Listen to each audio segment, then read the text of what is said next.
Bueno, con todos vosotros y vosotras, Carlos Alba.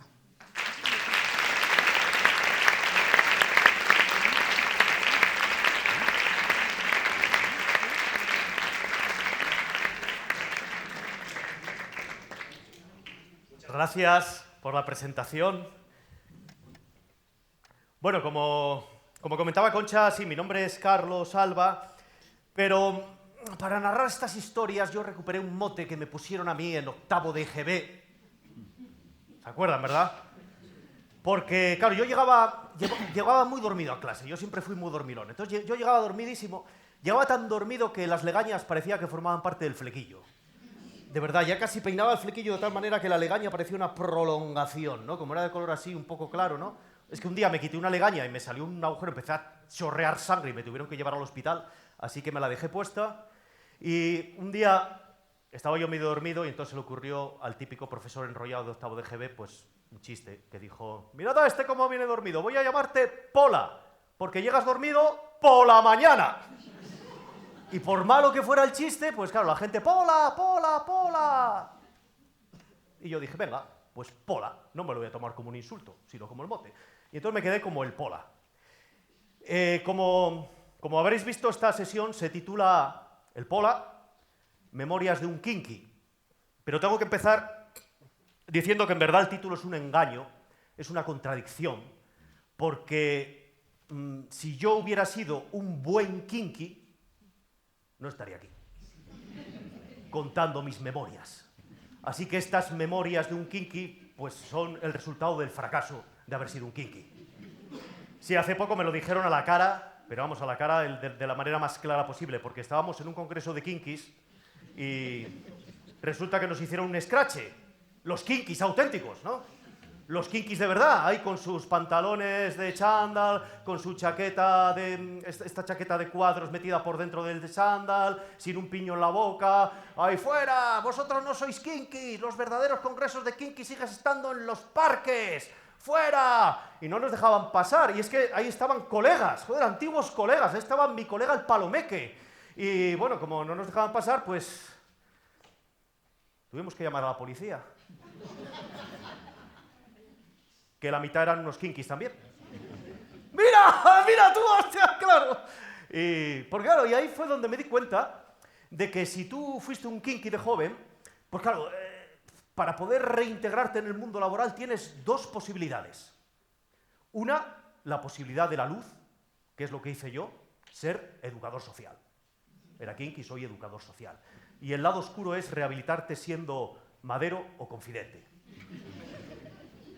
Pero bueno, por lo menos te sirve para algo, porque claro, el que pasó la juventud estudiando inglés, pues puede ser cosmopolita, puede viajar, puede trabajar. El que pasó la juventud haciendo deporte tiene buena salud, aprendió disciplina, pero los que pasamos la juventud de kinkis solo podemos ser esas dos cosas, para aprovechar el bagaje, ¿no? Ay, el Palomeque. El Palomeque le dije, mira, no te voy a llevar más, ¿eh? No te voy a llevar más, y eso que el Palomeque era muy eficaz. Mira, el Palomeque...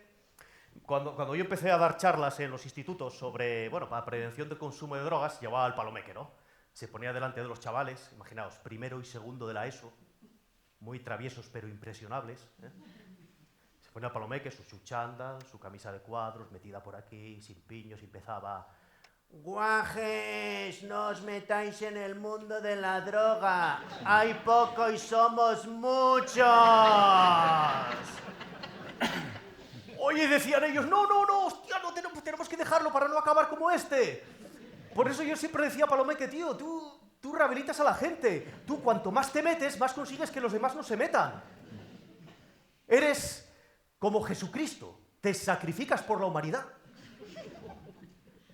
Yo soy Jesucristo García, a mí no vienen a verme los enfermos, a mí viene a verme la gente sana y yo los pongo a todos por conocer a cuántos se marginan. Un día me vi metido en la heroína, aún hubo más, menuda pesadilla, crucificado a base de pastilla. Soy Evaristo, vivo entre rejas. Los mercaderes ocuparon mi templo y me aplicaron. ¿Cuánto más necesito para ser?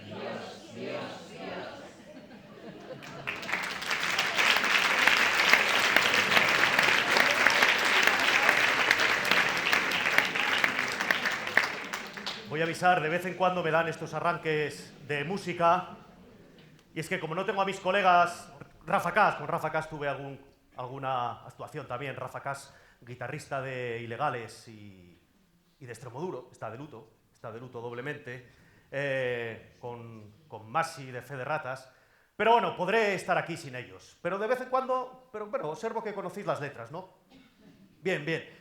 Pues, como os decía, yo me rehabilité, me fui al Congreso de Kinkis, y en el Congreso de Kinkis yo di una ponencia que se titulaba ¿El Kinky nace o se hace? Original, ¿verdad?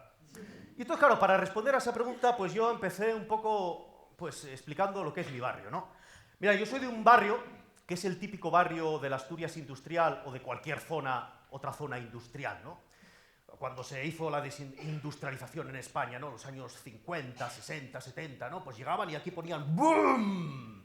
Una fábrica enorme o un pozo. ¡Bum! Por aquí una autopista para ir a la fábrica, al pozo, y resulta que entre la autopista y la fábrica pues había unos terrenos desiertos, claro, contaminados, de haber echado todos los materiales para poner en pie la fábrica, ¿no? Y en mi caso, de mi barrio, había una hondonada que tú bajabas, y al fondo del todo un valle, y ahí, el barrio. Por eso yo siempre digo que nosotros llevamos 40 años de ventaja en el efecto invernadero. Eso sí, cuando entrabas con todo aquel humo, con todas aquellas casas iguales, con todo el mundo trabajando en la misma fábrica, te daban ganas de entrar en el barrio cantando orgulloso de estar entre el proletariado. Qué difícil llegar a fin de mes y tener que sudar y sudar. Este es mi sitio, esta es mi gente, somos obreros.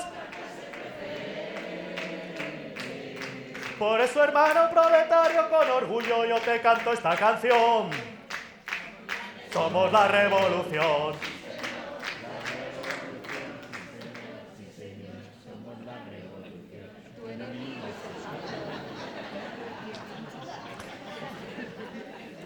Os aviso, como las cantéis todas enteras, no salimos de aquí a las 2 de la mañana. Sí, en mi barrio había muchísima contaminación. En mi barrio las placentas salían negras. Sí, de hecho el color blanco no existía. O sea, nuestras madres, claro, en mi época las únicas que tendían la ropa eran nuestras madres, ¿no? Nuestras madres tendían la ropa y antes de que la ropa secase ya estaba negra con manchas del hierro en suspensión o del carbón. Hombre, tenía ventajas no poder tener blanco. Una de las ventajas de que el blanco no existiera es que no podías tener trajes del Real Madrid. Una desventaja es que las chorbas en mi barrio nunca se pudieron casar de blanco. Y nunca pudimos ser pacifistas. Nunca pudimos hacer una bandera blanca de la paz. Había tanta contaminación que los paisanos, cuando tenían que encender un cigarro, tenían que esperar a que corriera el aire, porque si no la llama del mechero acababa con el poco oxígeno que quedaba. Claro, y vosotros pensaréis, ¿y en la época en que tú eras crío y joven, entonces no se podría hacer barricadas? Digo, pues sí. Sí, porque muy pronto descubrimos que el humo de las barricadas despeja. Y menos mal, porque en mi barrio las barricadas eran el pan nuestro de cada día. O sea que si cada día no montabas una barricada, el pan no era nuestro. Si solo había un bar en todo el barrio y al principio hacía muchos cócteles y al final se quedó con uno, ¿el cóctel? Somos los hijos de los obreros que nunca pudisteis matar. Somos los nietos de los que perdieron la guerra civil. ¿Quieres identificarnos? ¿Tienes un problema? No. Bueno, aquí hice una elipsis en la canción, lo siento, ¿eh? Venga, ¡no! ¡Somos! Una vez estaba yo cantándola en un concierto y me dice un hombre que pasa por ahí, ¿sobre tú o tú? Madre mía. Por eso, naciendo en un barrio así, claro, pues lo normal era ser un fracaso escolar, un auténtico fracaso escolar. Yo, de hecho, repetí hasta la primera comunión. Era costumbre, teníamos que hacer 2 veces la comunión. Era tremendo. Y eso que yo quería estudiar, ¿no? Yo tenía cierta picor de curiosidad, ¿no? Y decía, yo quiero estudiar. Pero claro, ¿cómo iba a estudiar yo? ¿Dónde iba a estudiar si no había ni un escritorio en casa? Si los 4 hermanos que éramos, casi de la misma edad, dormíamos en una habitación de 8 metros cuadrados, que mi vieja tenía hechos unos mecanismos porque era la habitación donde ella cosía durante el día. Después por la noche, de la máquina Singer de coser, aparecía no sé cómo una cama de 90. Después del techo bajábamos las literas y después de una cama turca, ¡pum! Pero claro, como bajía todo a bloque y eran 8 metros cuadrados, teníamos que colocarnos en unas marcas cuidadosamente puestas antes de bajarlo todo. Y cuando bajaba todo, ¡puf! Solo tenías el sitio justo para meterte en la cama. Como para levantarte por la noche a mear, ¿no? Entonces, siguiendo toda la tradición del barrio, yo me convertí en fracaso escolar. ¡Que no vales! ¡Pero yo quiero estudiar! ¡Pero no vales! ¡Es que no sirves! Así que entré por una puerta del instituto y al poco tiempo salí por la otra. También coincidió con aquel verano que gané unas perrucas, que de eso os hablaré en la última historia que voy a contar. Pero, como os decía, yo me rehabilité, ya no soy kinky, ahora soy educador social, y he de decir que todo esto fue gracias a mi abuelo. Y todo esto fue más o menos cuando la anterior crisis, cuando la crisis de la construcción, ¿no? Yo salí del instituto, estuve trabajando en la construcción hasta ese año, el 8, el 9, por ahí, y curiosamente, cuando yo me quedé en el paro, con 2 años de paro, se me vino a mente, bueno, mi abuelo, bueno, lo acabamos de enterrar ahora hacía como 2 años, o por ahí, pero se me vino a la mente una cosa que hizo mi abuelo cuando volvió de Bélgica, porque mi abuelo había estado exiliado en Bélgica, pasó de la mina de Asturias a la mina de Bélgica y volvió después, cuando la transición, y claro, volvía con la pensión belga. Y no hizo otra cosa que ponerse a estudiar. Se apuntó en una carrera. Y claro, yo que era crío decía, pero abuelo, pero si se estudia para... Yo veía que la gente del barrio decía, yo estudio para ganar dinero o estudio para ser abogado. Y yo decía que no, que él estudiaba para entender el mundo, que sí, que tenía la vida solucionada, pero él quería estudiar. Y cuando yo me quedé en paro, en esos años, entre la memoria de mi abuelo y la memoria de aquellos ateneos obreros que yo veía en mi barrio y en otros, donde iba la gente de mayor a ponerse a estudiar, pues probé, pero en lugar de meterme en la universidad decidí que no me iba a meter en la universidad de la UNED de mayores de 25 años, no, iba a ir donde estaba el saber, al instituto, ¿no? Sabes que yo tuve un colega que fue meterse en la universidad y perder facultades. Así que dije, la universidad a distancia. O sea, a distancia, pero a distancia. Y me metí al instituto porque al final es donde tú aprendes un poco de todo y era lo que me faltaba a mí.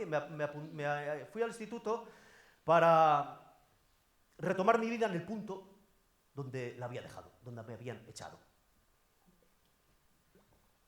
Bueno, quizás me habían echado con razón, ¿verdad?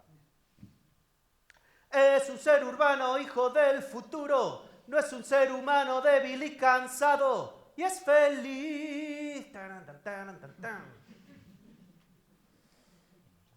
Yo me metí en el instituto nocturno y, bueno, allí tuve bastantes amistades y una de las amistades que tuve fue Falín. Falín sería como Rafaelito, ¿no? Rafael Falo. Falín, que era un chaval, tenía edad de ir al instituto, lo que pasa es que se había apuntado al nocturno porque había sido víctima de acoso y, claro, por esto de los protocolos y la presunción de inocencia, que yo, siendo skinky, no voy a hablar contra la presunción de inocencia, pero de decir que por la presunción de inocencia Falín se tuvo que ir, porque los padres del chaval acosador empezaron a hacer lawfare, a reclamar, y entonces en lugar de mandar al chaval acosador a otro instituto inmediatamente, pues siguió allí y el que se tuvo que cambiar ese año por no aguantar al acosador durante todo el curso fue Falín. Y claro, el pobre Falín es que, bueno, ahora se llama necesidades educativas especiales, ¿no? Es un poco HP, un poco hiperactivo, es un poco...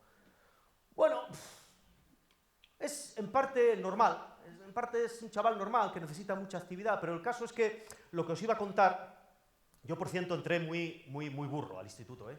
Yo entré que, menos mal que tenía tiempo para probarlo todo, pero fijaros si entré burro, esto contarlo aquí en Guadalajara en una sesión del seminario de literatura infantil y juvenil me da vergüenza, pero esto me ocurrió.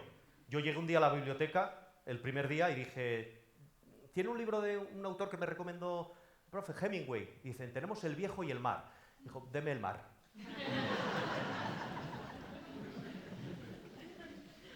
Entonces un día estábamos en una de las clases y iban a darnos las notas y claro, Falín, hiperactivo, necesidades especiales, con ganas de hacerlo bien, según iba llegando su nota, pues empezó a sentir nervios, ¿no? Empezó a sentir que, vamos, que le entró unas ganas de ir al baño, que se tuvo que ir al baño. Es que además Falín y yo somos los únicos que utilizamos los baños del instituto, los utilizábamos para eso, ¿no? Para echar una buena cagada de vez en cuando, nadie se atrevía, ¿no? Falín porque no aguantaba y yo porque, bueno, ya con 30 y pico años, ¿qué iba a hacer, no? Entonces, según llegaba el nombre de Falín, se puso muy nervioso, ni siquiera recogió las notas, las cogí yo y él se fue corriendo al baño y entonces, claro, yo acabó la clase, él seguía en el baño, entonces yo cogí las notas y entré en el cuarto de baño y entonces allí vi que estaba Falín trancado en una puerta y alrededor estaba Marcos, un chaval ya de unos 20 y algo, poco gilipollas, con 3 o 4 alrededor, haciendo... ¡Cagón! ¡Eres un cagón! Y en ese momento se desatrancó la puerta, salió Falín, se dieron cuenta a la vez de que entraba yo, y entonces yo, intentando poner cara seria, dije, Falín, sal de aquí, vete con todos menos con Marcos y dejadme a solas con él, que no quiero que nadie vea lo que voy a hacer.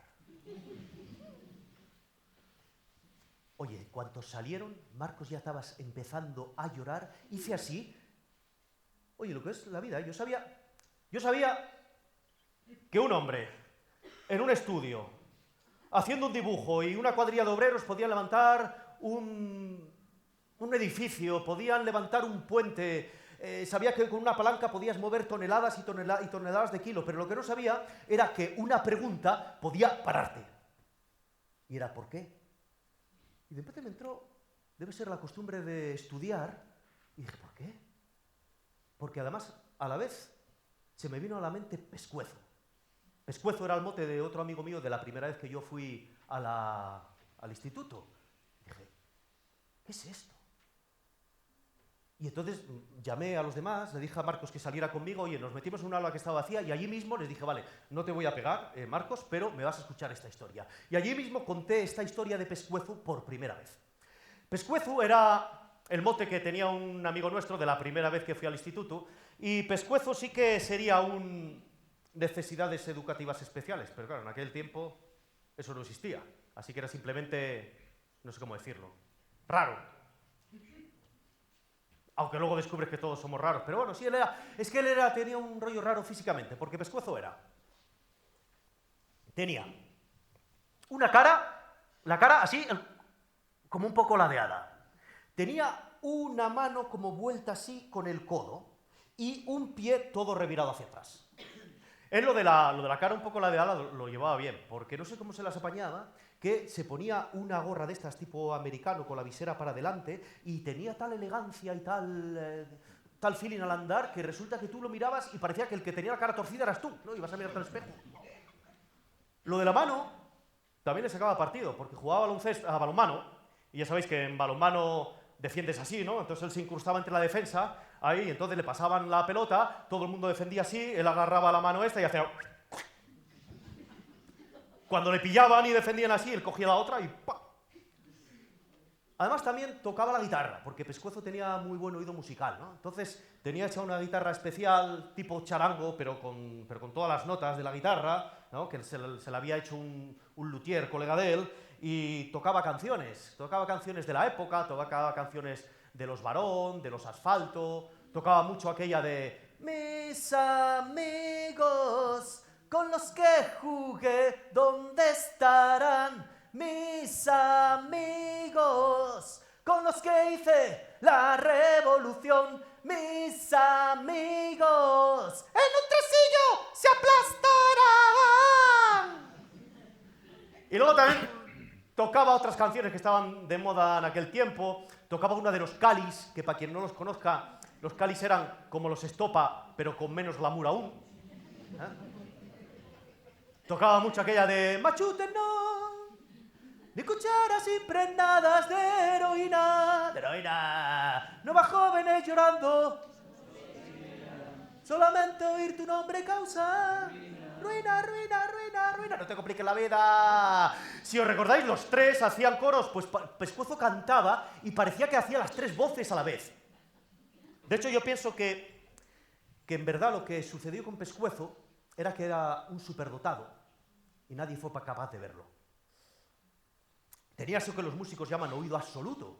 Yo de eso me di cuenta después, porque tú estabas con Pescuezo, era de estos que hacía música con cualquier cosa, ¿no? Pero hasta incluso tú estornudabas, hacías ¡achis! Y decía, acabas de hacer una quinta descendente, ¿eh? Con el... No, o sea, era increíble. Y es que lo del pie vuelto todo revirado, eso sí que lo llevaba mal, porque le insultaban y él no podía correr.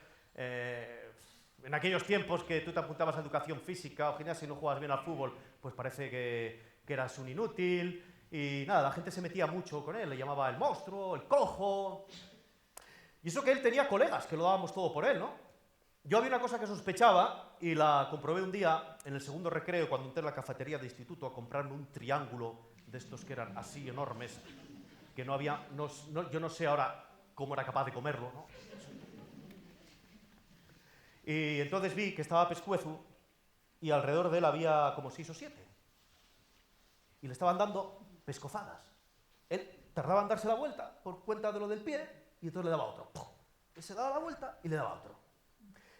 Y bueno, en aquellos tiempos ya sabéis, ni protocolos ni nada, la cosa se arreglaba a hostias, ¿no? Pues los amigos de Pescuezo por un lado, los amigos del otro por el otro. Si llegabas a casa tu padre te daba más para que aprendas a dar y no a recibir.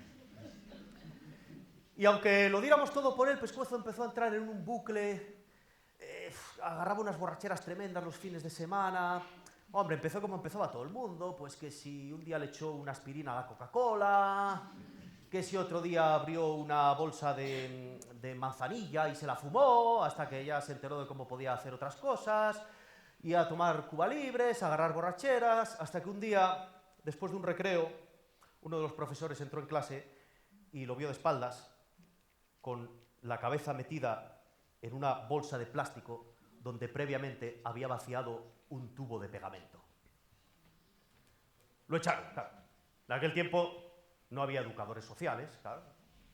Lo echaron, ni rehabilitación ni nada, y yo no supe de Pescuezo hasta la mili, un par de años después. ¿Os acordáis de la mili, verdad?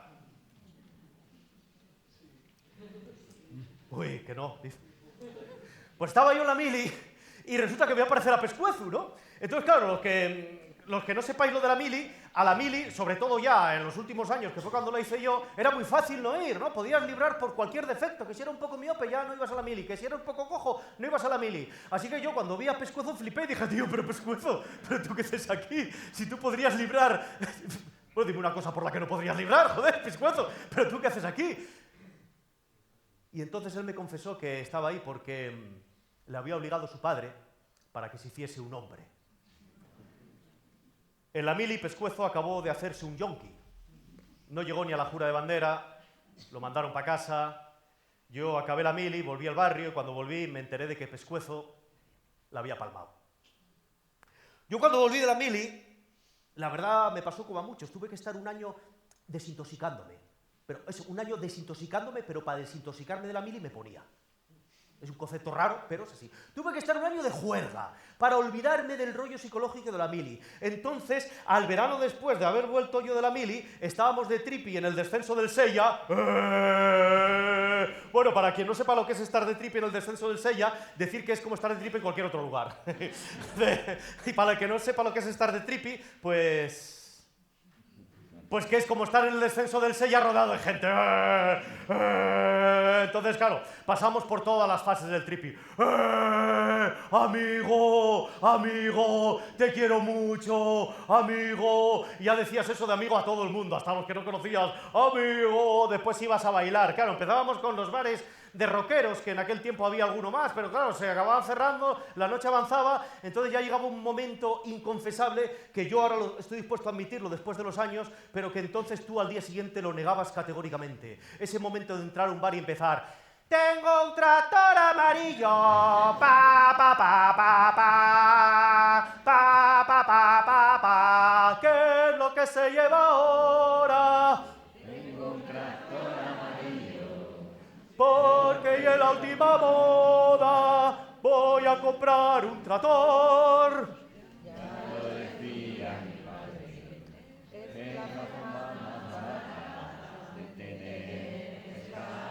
Potable. Bueno. Llegó el amanecer. De repente, no sé, vimos una cosa rarísima, porque allí en el río de repente empezaron unos tíos a entrar con canoa a esas horas de la mañana y nos fuimos con ellos. Pero después llegaron unos de verde, que es que tenían una paranoia y nos metieron en un after que estaba como en unos sótanos, y que era un after que estaba genial, porque las ventanas tenían barrotes para que la gentuza de fuera no pudiera entrar. Pero resulta que esos de verde eran unos chungos y nos dieron un par de hostias y nos mandaron para afuera, y entonces afuera seguimos. Y yo lo juro que esto puede parecer raro, pero yo durante toda la noche, desde mucho antes del tractor amarillo, sentía una presencia. Sentía algo, como atrás, en el talón. Y no me atreví a mirar. Pero ya, no sé si a las 9, 10 de la mañana, después del primer café, me atreví a mirar. Y resulta que había estado siguiéndome durante toda la noche una paloma. La cogí, se dejó. Y entonces me di cuenta de que la paloma tenía la cabeza de lado.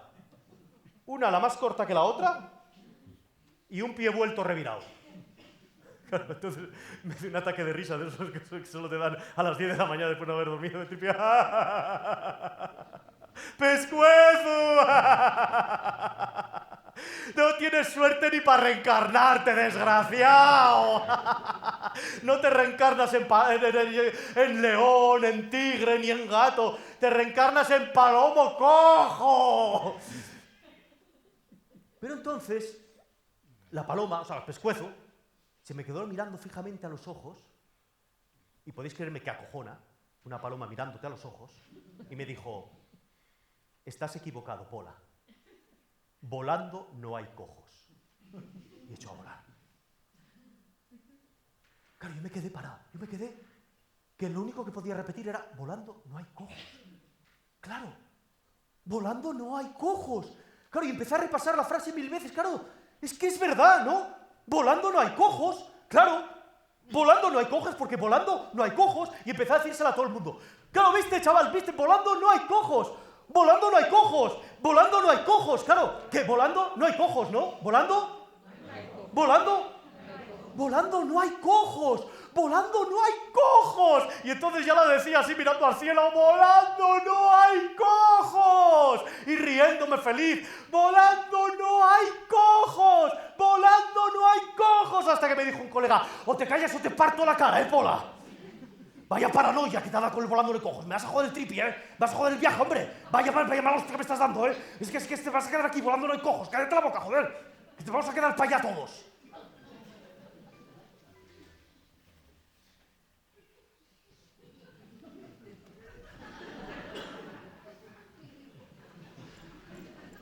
Me fui así hasta el feo ferrocarril de vía estrecha.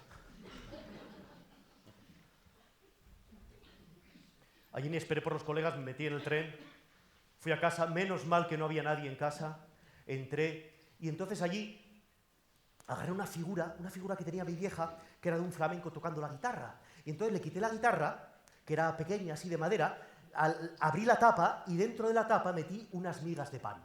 Y puse la guitarra en mi ventana. Y al poco apareció Pescuezo. Desde entonces, Pescuezo es una paloma y yo siempre la tengo localizada. Y como todas las palomas, se dedica a cagar encima de las cabezas de los demás. Pero Pescuezo no caga encima de las cabezas de todo el mundo. Caga encima de las cabezas de los abusones, encima de las cabezas de los militares que le obligaron a hacerse un yonki, y hasta de vez en cuando se pasó tiempo cagando encima de la cabeza de ese hombre derrumbado, canoso, aviejao, que sale todos los días del portal de su casa con el peso de una culpa en la cabeza y apoyado en un bastón, encima de su padre, que le obligó a ir a la mili para hacerse un hombre.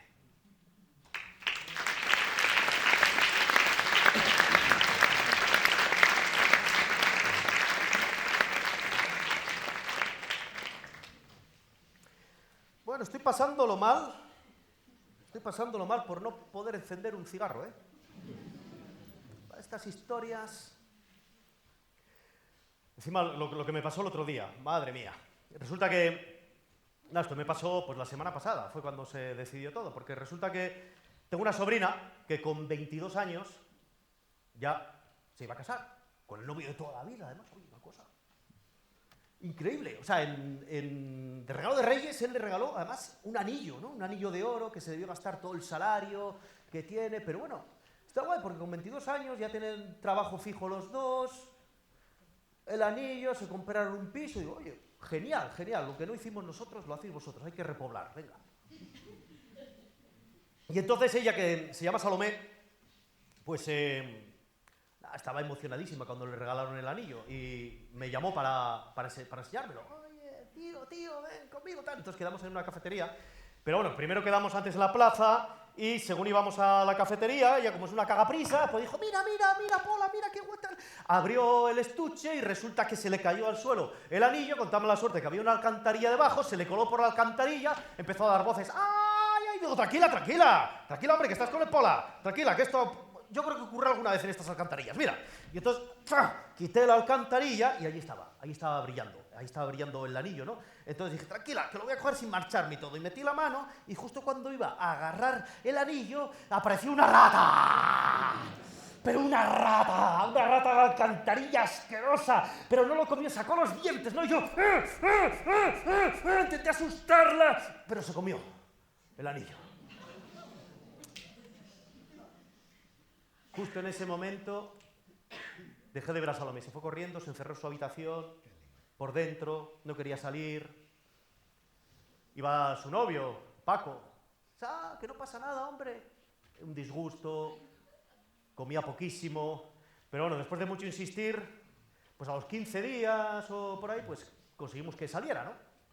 Que saliera de la habitación, compraron otro anillo un poco peor, y bueno, el caso es que para celebrarlo decidieron ir a comer a lo grande, ¿no? Bueno, a lo grande no, a lo marrano, vamos, a lo bestia, ¿no?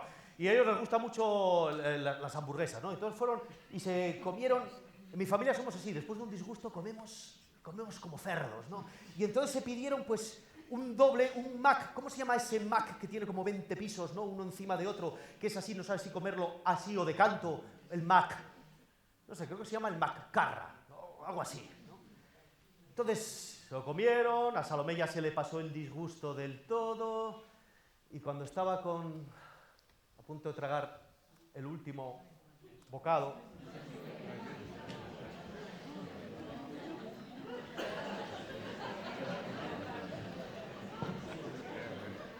no digo el final, solo digo que esto es un producto natural, colorante autorizado, azúcar refinado. Esto está envasado al vacío y tiene la fecha de caducidad. Ya lo ves, controlamos tu seguridad. Si las pichas y te enterramos, enterrador con guantes higienizados. Jo, con el asunto del papeo, ahora me doy cuenta por qué somos tan feos. Que tenga buena cara es lo que importa. Anuncio con maciza y asunto terminado. Ya lo ves. Controlamos tu seguridad. Come mierda con proteínas. Es el papeo del futuro. Come mierda. La, la, la.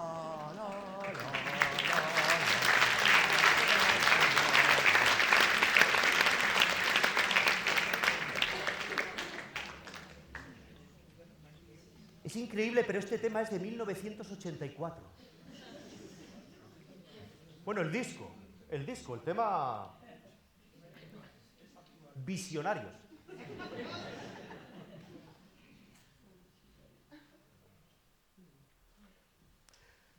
Con Falín, el que os comentaba antes, yo al final, pues, nos hicimos amigos.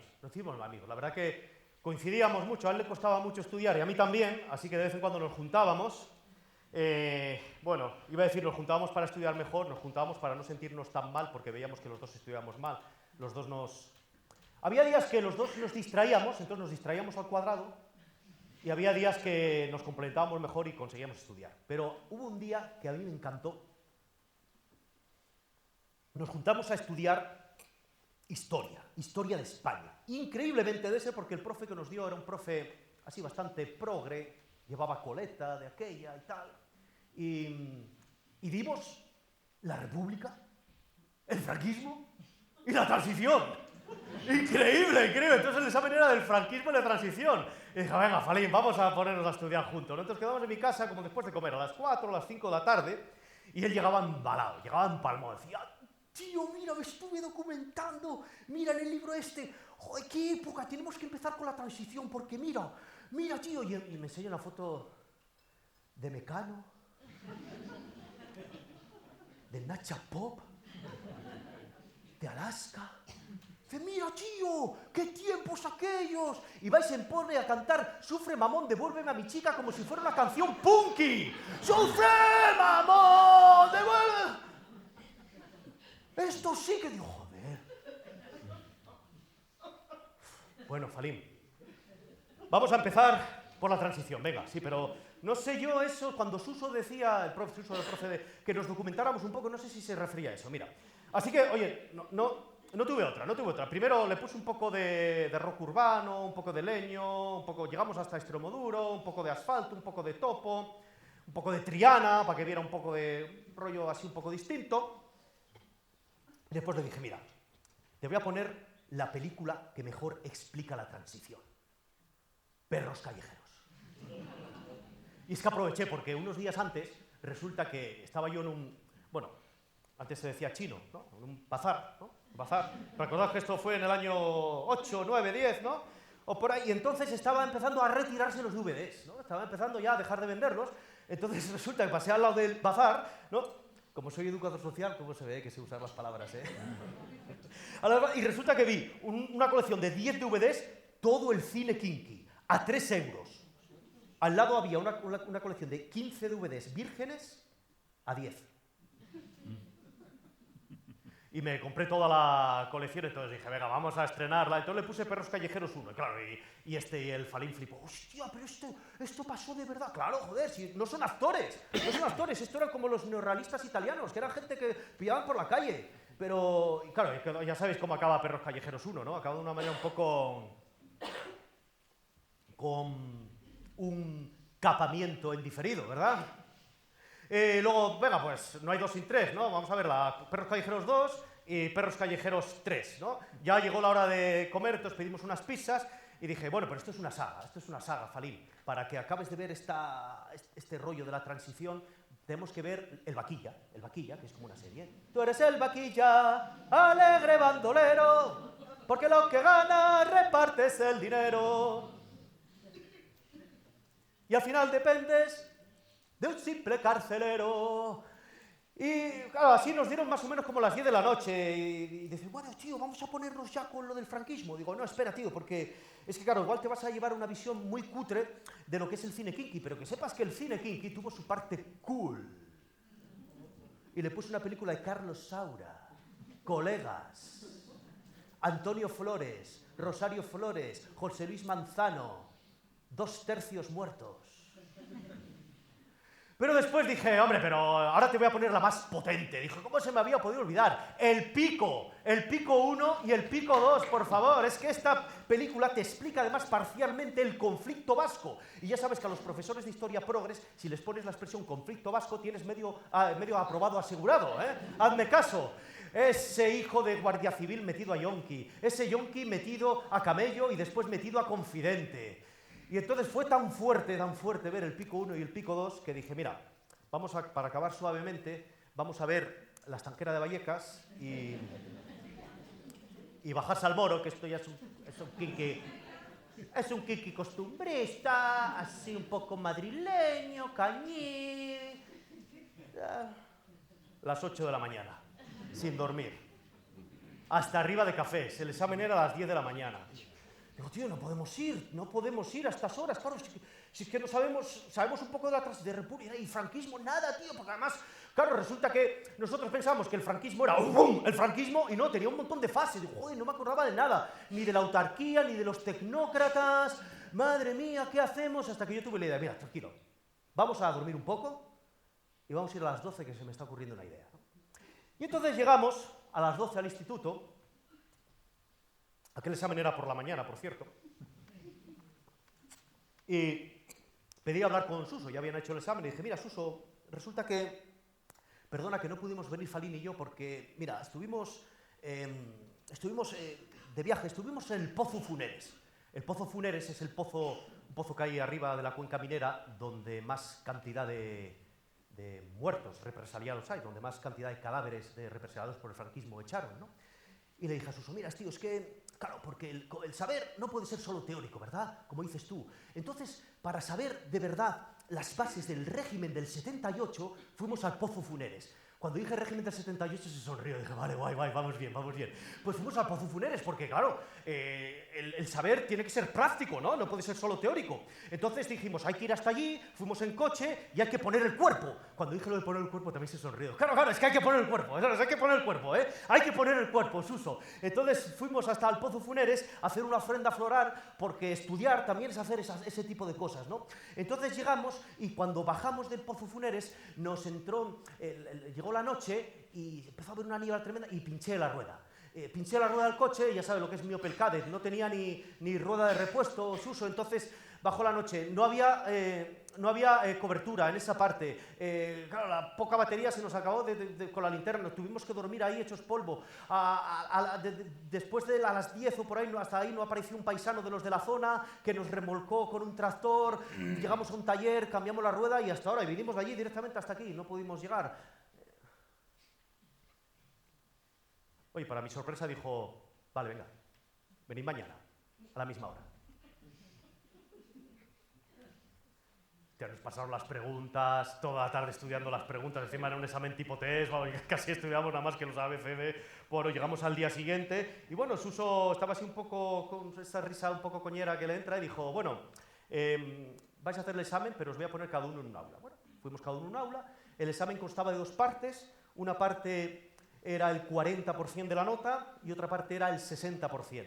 Empezamos por la del 40%, ¡buah! Todo, tal cual nos lo habían dicho, un 10 sobre el 40%. Y después la pregunta del 60%, era una sola pregunta. Yo solo leí las respuestas y después leí la pregunta. Y las respuestas me extrañaron. A, delantera derecha. B, delantera izquierda. C, trasera derecha. D, trasera izquierda. Y la pregunta era, ¿cuál de las 4 ruedas pinchó?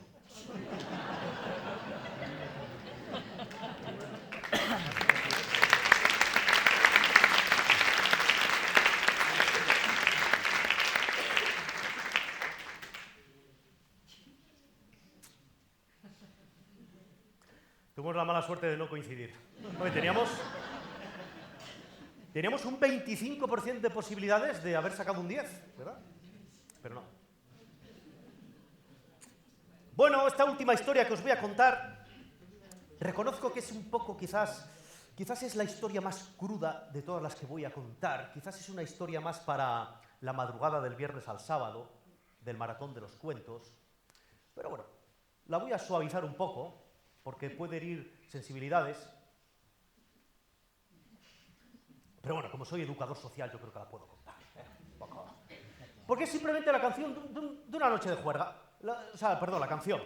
El tema, la historia que nos pasó una noche de juerga y fue nuestra primera historia con el mundo sobrenatural. Yo hasta entonces no había tenido historias sobrenaturales. Y esta nos ocurrió justamente en la Noche de Ánimas del año 1980 y... por ahí. Bueno, si queréis que lo actualice, Noche de Ánimas o Halloween. En la noche de Halloween. Hasta entonces es verdad que mi historia con el mundo sobrenatural había sido como muy parca, ¿no? No había tenido yo apenas... Había tenido solamente una aparición, una vez que se me apareció la muerta de la curva. Pero fue tan cutre que se me apareció en los coches de choque. ¿Sí? Yo es que trabajé un par de temporadas en los coches de choque, un par de veranos, ¿no? De hecho, pude ver, ya sabéis que la música de los coches de choque es auténtica, ¿no? Te indica por dónde van los tiros, ¿no?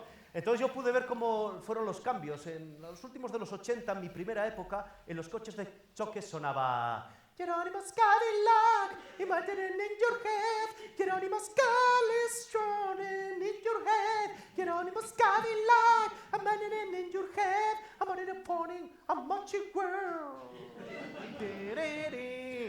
Pero claro, cuando me fui a la mili y volví a los pocos años y volví a los coches de choque, toda esa música discotequera electrónica anglosajona había quedado barrida por un vendaval llamado ¡Tecnochacho! Háblale de mí, dile estas palabras, que porque me dejas sin ningún motivo si no le echo nada, que tanto me muero, la la la la la la la la. Tirorirorí, tirorirorí, tirorirorí, tirorirorí, tirorirorí, tirorirorí, tirorirorí. Pues en una de estas estaba yo cambiando un coche, y la vi, a la muerta de la curva. Una chavala muy pálida, vestida con un traje blanco, y me dice: mira, chaval, ahí me maté yo. Tía, tú flipas. Pero ¿cómo te ibas a matar en los coches de choque, tía? Tú te drogas. No, el que te drogas eres tú, por eso me ves.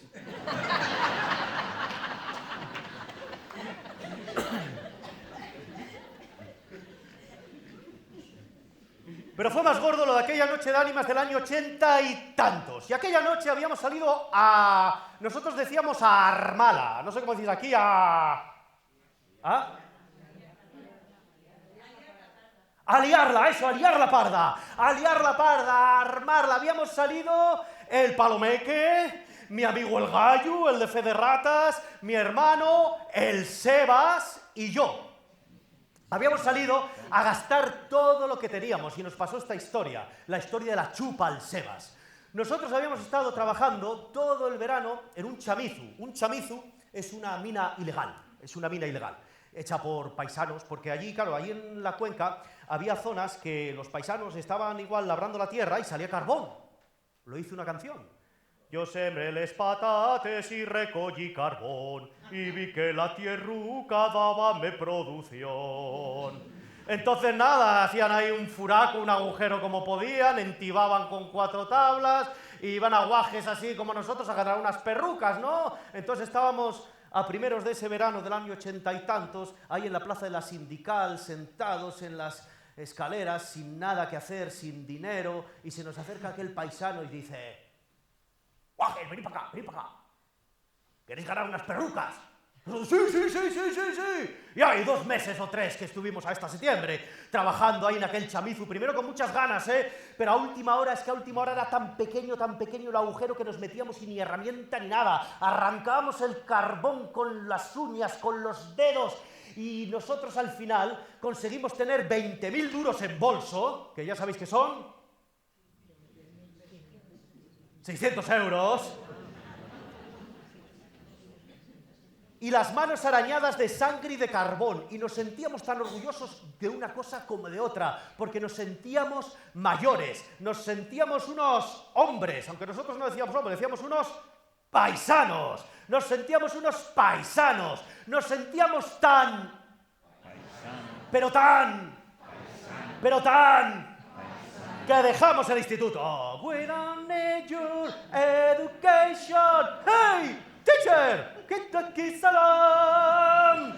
Y aquella noche de ánimas decidimos hacer algo distinto, porque ya éramos unos, por jóvenes que fuéramos, así que decidimos gastar los 20.000 duros que llevábamos en el bolso y mostrar a todo el mundo nuestras manos arañadas de sangre y de carbón, porque estábamos orgullosos hasta de haber sido explotados.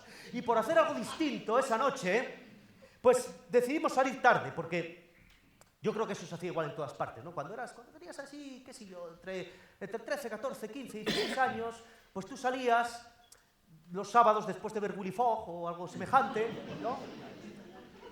Ibas a la discoteca, que abría a las 6, cerraba a las 10, ¿no? Ibas para casa, ¿no? Pero no, nosotros ese día decidimos hacer algo distinto. Decidimos romper moldes, decidimos liar la parda. Así que quedamos tarde, salimos tarde de casa, salimos muy tarde, salimos a las 8 de la tarde. Pero, ojo, que eso ya era una cosa importante, porque era la primera vez en nuestra vida que salíamos de casa y era de noche. Normalmente salías de día, oscurecía y volvías para casa. Y esta vez era que salías por la noche y aspirabas a llegar por el día. Y bueno, quedamos ahí a las 8 Y estábamos tomando la previa, eso que ahora dicen tardeo. Estábamos ahí tomando la previa y cuando íbamos ya por el segundo Cuba Libre, apareció el Sebas. El Sebas que apareció con una moto chopper de segunda mano, con la melena al viento y con la chupa más hortera y macarra que tengo visto en la vida. Una chupa de cuero de estas que pesan un quintal, que era de color verde y con las mangas de color naranja fosforito, que se la había comprado un colega suyo en una casa ocupa de Berlín. Y debajo de la chupa llevaba una camiseta que ponía OTAN no, bases fuera. Aparcó la chopper y se fue caminando hacia nosotros y pudimos comprobar que llevaba unos pantalones de cuero ajustados, sin cinturón, sin bolsillos, pero con riñonera. Se acercó intentando hacer ruido con las botas camperas y cuando estuvo a nuestra altura abrió un poco la chupa de un bolsillo interior, sacó una caja y dijo: «Hoy va a ser la noche de que te hablé».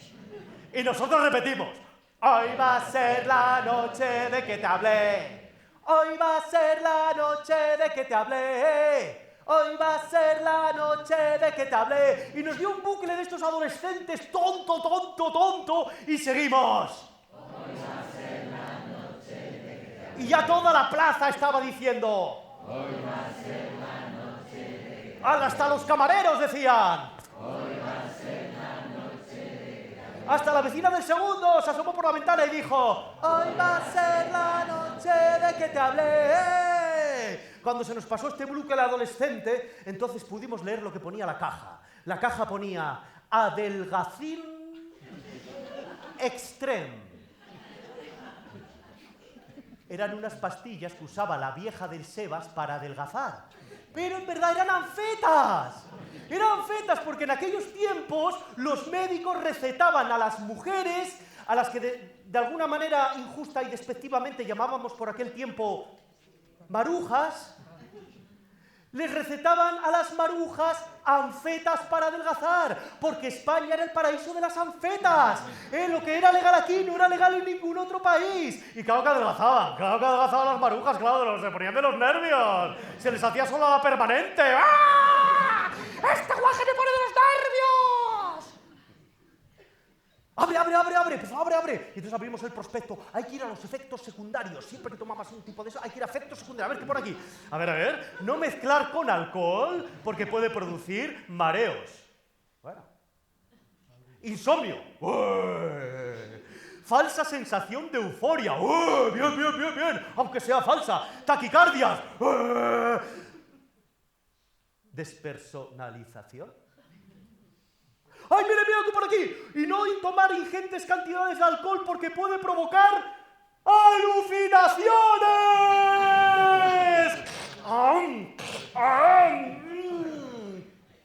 Era nuestra primera juerga de adultos de paisanos porque llevábamos 18.000 duros en el bolso y las manos arañadas de sangre y de carbón y teníamos unas ganas enormes, unas ganas tremendas de...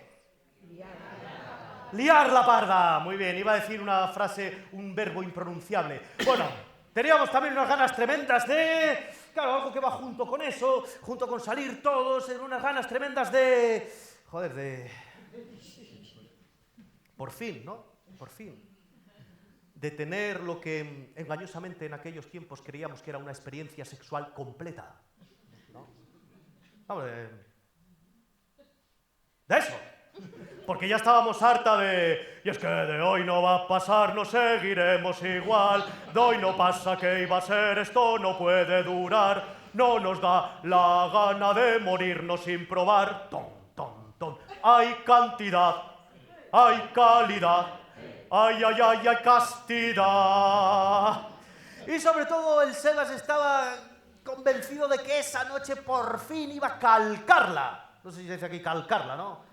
Bueno, pues eso. Que esa noche por fin iba a ser y por eso se había puesto la chupa, ¿no? ¿No os dais cuenta cuando eres joven, adolescente, que dices, esto es la chupa de la suerte, ¿no? Esto, si no me quito esto en toda la noche, hoy ligo, ¿eh? Hoy tal, entonces estaba con su chupa orgulloso Y nada, estuvimos tomándola y fuimos un poquitín a última hora de la tarde, a la discoteca de la tarde, a eso de las 9, a esa que cierran a las 10, pero bueno, solo un poco para dejarnos ver. Y nos pusimos a bailar en la plataforma de la discoteca y sonaba aquello de... Don't you see, brother, lobby, lobby, lobby. On the side, on the skies, you see, tell me, look at just me. Brother, lobby, lobby, lobby. Oh, what you gonna choose me? Oh, lady, lobby. Oh, what you father? Brother, lobby, lobby, lobby. Oh, what you gonna choose me? Oh, lady, lobby. Y los chavales, todos nuestros antiguos compañeros de instituto y las chorbas nos rodeaban muertos de envidia porque llevábamos 15.000 duros en el bolso, las manos arañadas de sangre y de carbón y habíamos dejado de estudiar. ¡Hey, teacher! ¡Let the kids along! Y nos rodeaban algunas chavalas de nuestra edad, pero no queríamos chavalas de nuestra edad, porque no queríamos ir a un reservado y acabar ahí morreando toda la tarde y salir con dolor de... ¡Queríamos! Eso.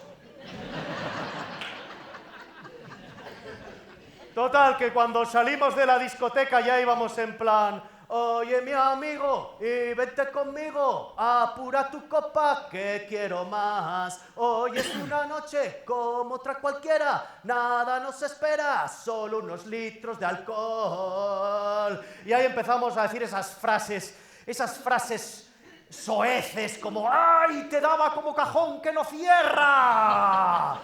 Y a reírnos porque decíamos burradas y fuimos a un sitio, claro, teníamos esperanza, además de pasarlo bien de eso, de tener nuestra primera experiencia sexual, pero ya sabéis que cuando sales por ahí, normalmente si tienes tu primera experiencia sexual, claro, no va a ser, sales por la noche y la tienes, si hay suerte, por el día. O sea, que tienes que ir bien alimentado, ¿no? Porque, a no ser esta gente que lleva el polvo apalabrado de casa. Que esa gente a mí siempre me flipó. Esa gente, ¿dónde se fue? Nada, se fue a... Joder. Pero no, la gente normal, a base de pico y pala, y de aguantar, a lo mejor lo conseguías a última hora. Así que había que forrar bien, pero aunque llevábamos ya 14.000, o sea, digo, 15.000 duros en el bolso, había que ahorrar. Así que nos fuimos a comer. Pues cuando eres adolescente y comes por ahí fuera no vas a comer por saborear, ¿no? Pues vas a comer para forrar, así que nos pusimos a comer. Hoy en día hubiéramos ido a un kebab, por ejemplo, pero en aquellos tiempos, que ya sabéis que era todo castizo, pues nos comimos, ahí daba igual que estuviéramos en Asturias, en Madrid, en Guadalajara, porque si os fijáis, de la comida de cada lugar, lo típico es caro. Así que nada de cachopo, unos croquetas, oreja, era muy socorrido, no sé qué más. Patatas, hombre, patatas bravas, pero así, patatas con salsa, ¿no? Con salsa brava, con salsa brava, con salsa brava, y chimichurri, y salsa brava, ¿y qué más? Patatas bravas, cabrales era muy caro, ¿qué va? Oye, ni en ese momento estábamos comiendo al lado de la parrilla y ni en ese momento todos... Vamos, es que el Palomeque se había hasta quitado la camiseta y en ese momento el Sebas quitó la chupa. Ahí sudando unos goterones, pero decía que no, que esa noche por sus huevos no se quitaba la chupa, que todo el mundo le miraba con envidia, que si se le iban a mangar. Es curioso, no hay kinky que no sea desconfiado, es increíble, ¿eh? Que se le iban a robar. Sí, en una sidrería, por favor. Hoy un calor, fijaros si hacía calor en esa sidrería, que en la mesa donde nos sentamos, que estaba al lado de la parrilla, te hacían descuento por comer allí. Total, que cuando salimos, como también comimos con Cuba Libres, salimos ya con eso de... ¡Vamos muy bien! Seguid, que esta la sabéis. ¡Y ya no pararemos! ¡Hasta no poder ver! ¡Hasta no poder ver! Íbamos sintiendo esa falsa sensación de euforia de la delgacín extreme. Llegamos, no sabemos cómo, a la discoteca ya en horario de noche. Oye, para nuestra sorpresa nos dejaron pasar.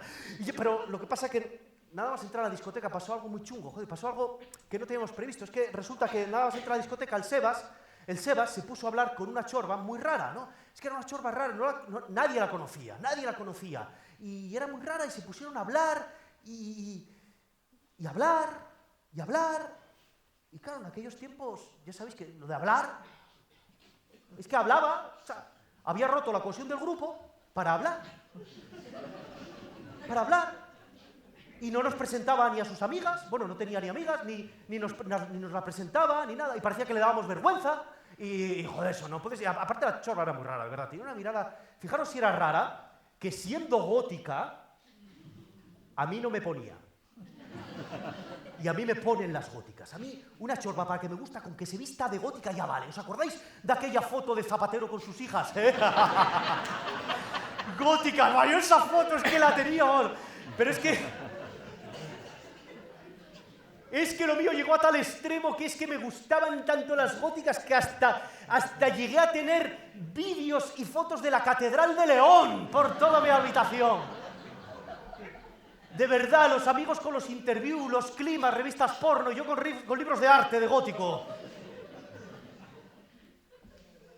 Pero no me ponía, no me parecía una gótica auténtica. Y nada, como pasaba de nosotros el Seba, y se avergonzaba, el Palomé, que es un cachondo, se acercó a él y empezó a decirle: ¡que tire la toalla! ¡Tan, ta, tan, tan, ta, tan! ¡Que tire la toalla! ¡Ta, tan, tan, ta, tan! ¡Que tire la toalla! Y al poco tiempo toda la discoteca empezó a mirar para el Sebas y a decirle: ¡que tire la toalla! ¡Hasta los camareros! ¡Que tire la toalla! Pero nada, como pasó de nosotros, nos fuimos a la pista a bailar. Ya no podían a Modern Talking, ahora ponían aquella de... Esta seguro que la vais a saber. Aparte, yo creo que esta la sabe todo el mundo, porque esta es de antes, de ahora. ¿No os la imagináis? ¿A quién le importa lo que yo haga? ¡Venga, hasta vosotros! ¿A quién le importa lo que yo diga? Yo soy así y así seguiré, nunca cambiaré. ¿A quién le importa lo que yo haga? ¿A quién le importa lo que yo diga? Yo soy así y así seguiré, nunca cambiaré. Muy bien. Estáis un poco tímidos, pero bueno, está bien. Oye, y después tocó el turno de los Pet Shop Boys. Y después tocaron un tema de uno... ¿Cómo se llama este grupo? Estos eran unos heavies que serían los heavies que toda madre querría para su hija. Unos heavies de peluquería, madre mía, unos heavies que habían salido hasta en el 1, 2, 3. Unos heavies nórdicos.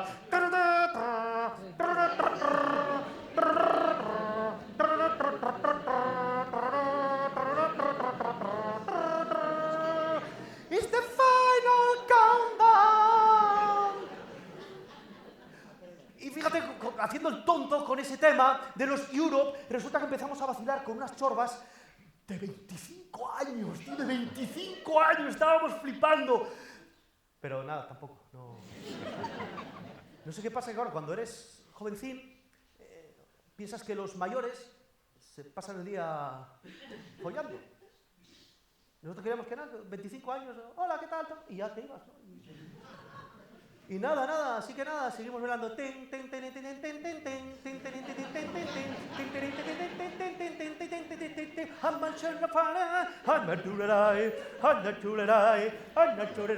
Hola, ¿qué tal? ¿Cómo te llamas? Yo me llamo Pola, ¿qué tal? ¿Qué tal? Mira, ¿puedo presentarte un amigo? ¿Puedo presentarte un amigo? Vale. ¿Qué tal? Hola, ¿qué tal? Hola, ¿cómo te llamas? Beatriz, ¿qué tal? ¿Es de aquí? No. Y claro, no se nos acababa la conversación, así que para otro por ahí. Y después vimos al tío del Sebas. El tío del Sebas era el único tío soltero que tenía al Sebas, que era el que nos pasaba costo también. Y era un enrollado, claro, era un tío enrolladísimo. Después las hermanas de Palomeque, que eran mayores que él, que eran las únicas más macarras que nosotros de toda la discoteca. Y el Sebas que seguía pasando de nosotros. Oye, llegó un momento que yo ya empiezo a recordar como en un agujero negro, empiezo a recordar todo borroso, porque resulta que de los que estábamos bailando, cada poco desaparecía uno. Y se iba al baño. Claro, ya te ponían el estrobo este que te ponen ahí, que estás... Entonces veías que... Después otro. Después me tocó el turno a mí. Y para daros una pista de lo que pasaba, os diré que toda la discoteca olía a patatas bravas. Hey, oh, you, ta, ta, ta, ta. Luego las de Palomeque diciendo, no controles mi forma de vestir porque es total.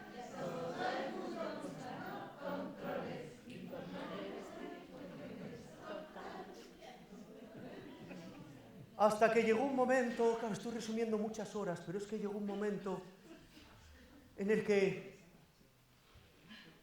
de repente no conocíamos a nadie. Y no estaba el tío del Sebas, que nos había dicho, qué raro está mi sobrino, ¿no? No estaban las hermanas de Palomeque, y éramos los más jóvenes de la discoteca, y no conocíamos a nadie. Y justo en ese momento, no me acuerdo qué tema sonaba, pero nos miramos a los ojos, el Gallo, el Palomeque, mi hermano, y en la distancia al Sebas, y entonces empezamos a sentir que nos salíamos de nuestros cuerpos.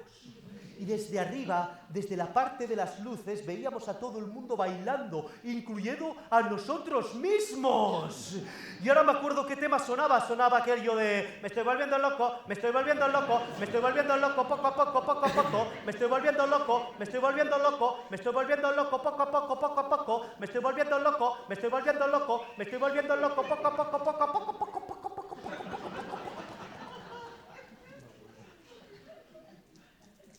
Y de pronto lo siguiente que recuerdo es ¡bum! Luz blanca contra nosotros.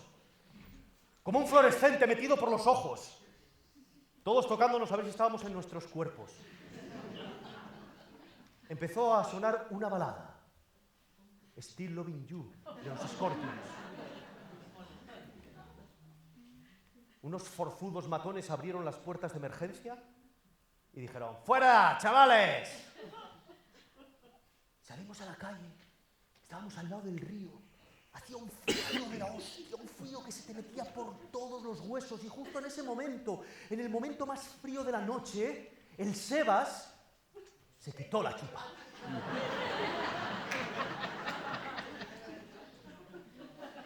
Y se la ofreció a la gótica, que nos enteramos que se llamaba Samantha.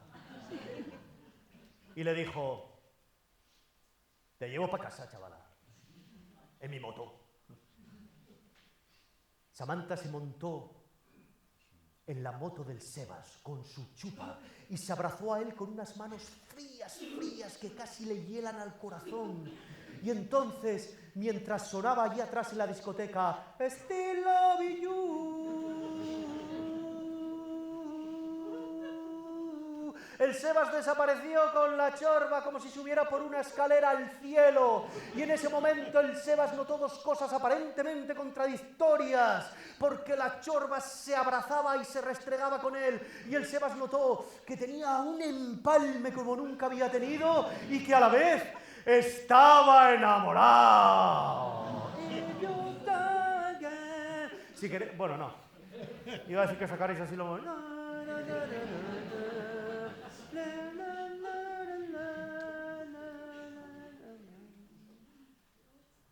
Claro, nosotros nos quedamos viendo cómo desaparecía el Sebas, que parecía que por fin esa noche iba a ser la noche de que nos habló.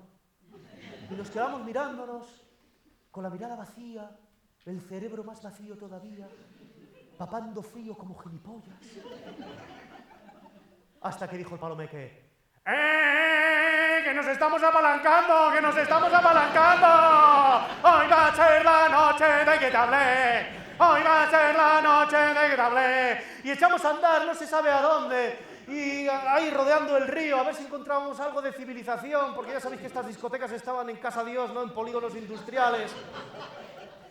Y debe ser que nos fluyó algo la sangre a la cabeza según caminábamos, que nos dio ese momento filosófico que te entra en toda borrachera, ese momento de cantar ¿quiénes somos? ¿De dónde venimos? ¿A dónde vamos? Estamos solos en la galaxia. ¿Y si existe un más allá? ¿Y si hay reencarnación? ¿Quiénes somos? ¿De dónde venimos? Pero entonces dijo Palomé que basta ya, que me vais a barrenar la cabeza, basta ya. Necesito respirar, descubrir el aire fresco.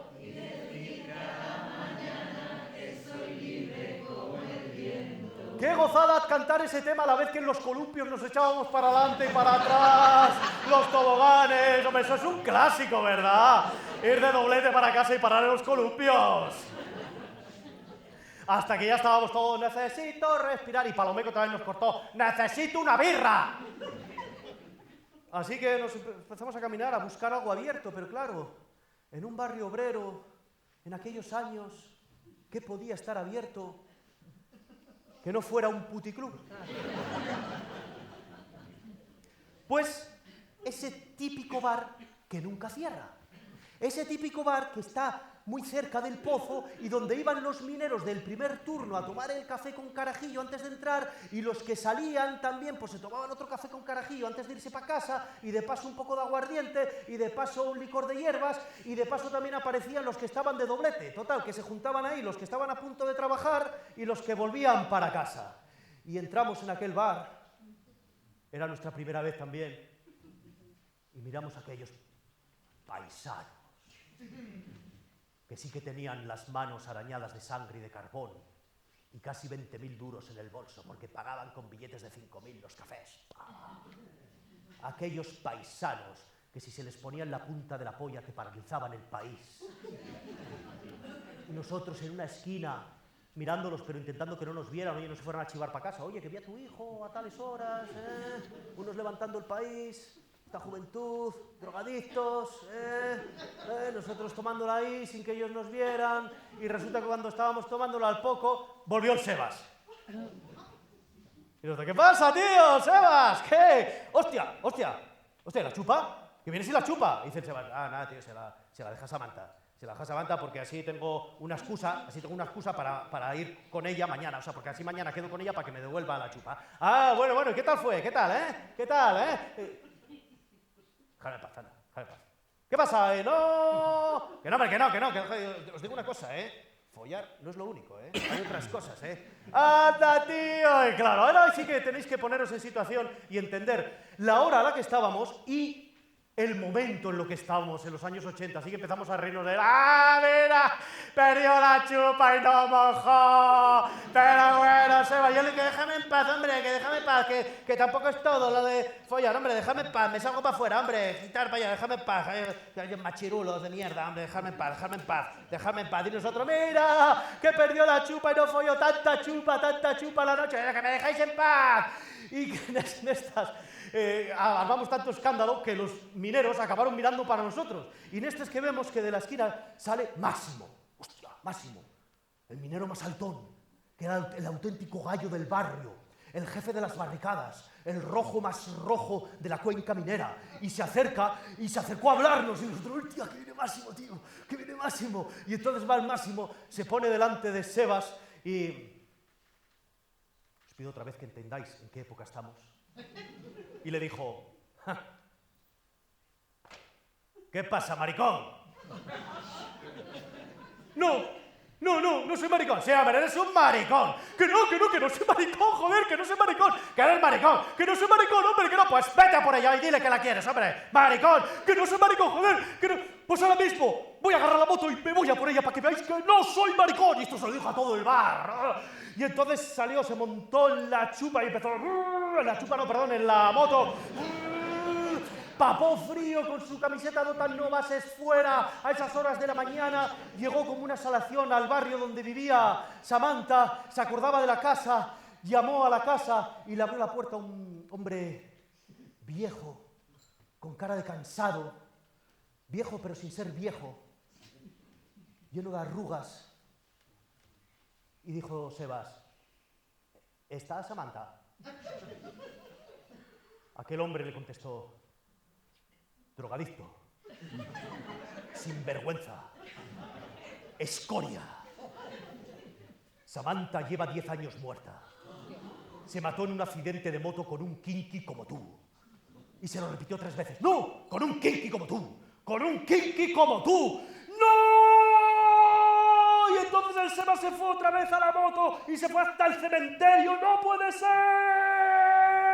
Iba como loco, iba como loco. Llegó al cementerio, aparcó la moto y allí la vio. Le pareció verla así como un reflejo, porque ya estaba amaneciendo, bueno, ya era de día, y la vio allí y dijo: ¡Samantha! ¡Samantha! ¡Espérame! Y con el colocón que llevaba empezó a quitarse la ropa, se quitó la camiseta, se quitó los pantalones, pero se dejó la riñonera. Ahí se fue corriendo detrás de Samantha. ¡Samantha! Oye, nada más entrar en el cementerio la perdió y le pareció ver 3 zombies detrás de una lápida que decían: y los muertos aquí lo pasamos muy bien, entre flores de colores, y los viernes y tal, si en la fosa no hay plan, nos vestimos y salimos para dar una vuelta. Hacer la vuelta, eso sí. ¡Decidme dónde está Samantha! ¡Zombies! Los apartó. Y entonces vio a Tino Casal de manera retrospectiva, hecho un fantasma. ¡Elohim! Y al lado el Tino Casal inglés, no lo contrario, Freddie Mercury. He was live forever. Oye, y tuvo una visión en el espacio, vio a Jorjón de Ilegales. Hola, mamoncete, ¿qué haces por aquí? ¿Buscas algo que comprar?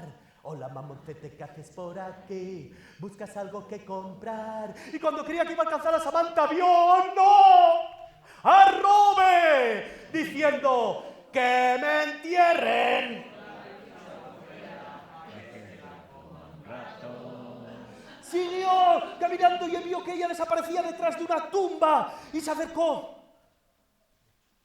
Y allí pudo leer: Samantha Corrales Feito, 1960-1976.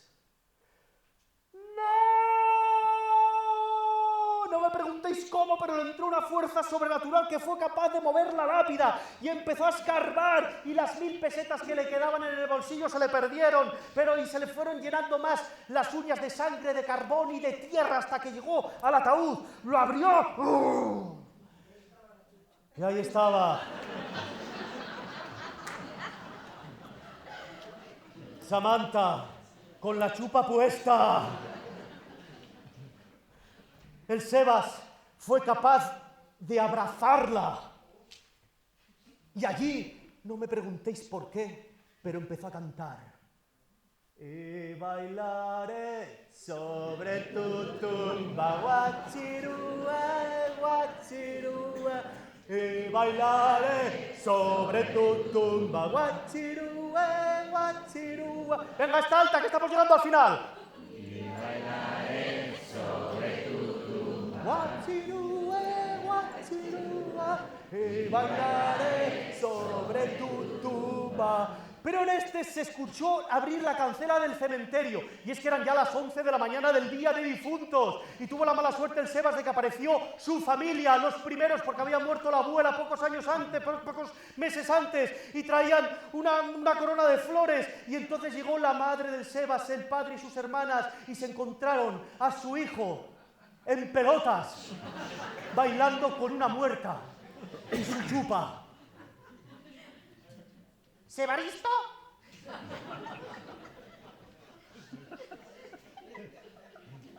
Tú no fumarás porros, ¿no?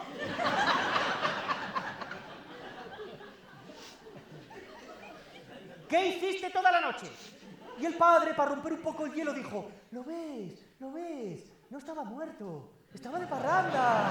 Estaba muerto, estaba de parranda. No estaba.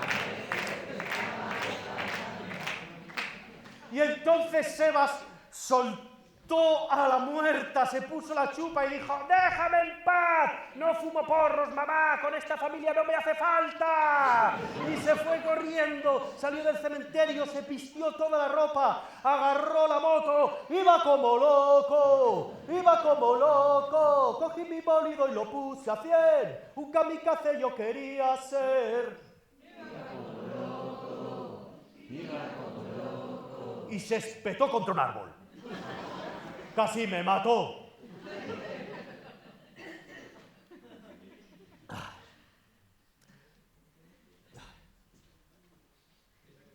No nos dejaron subir a verlo al hospital. No nos dejó su madre. Buf, la carmó cuando nos vio. ¡Fuera de aquí! ¡Drogadictos! ¡Yonkis! ¡Malas compañías!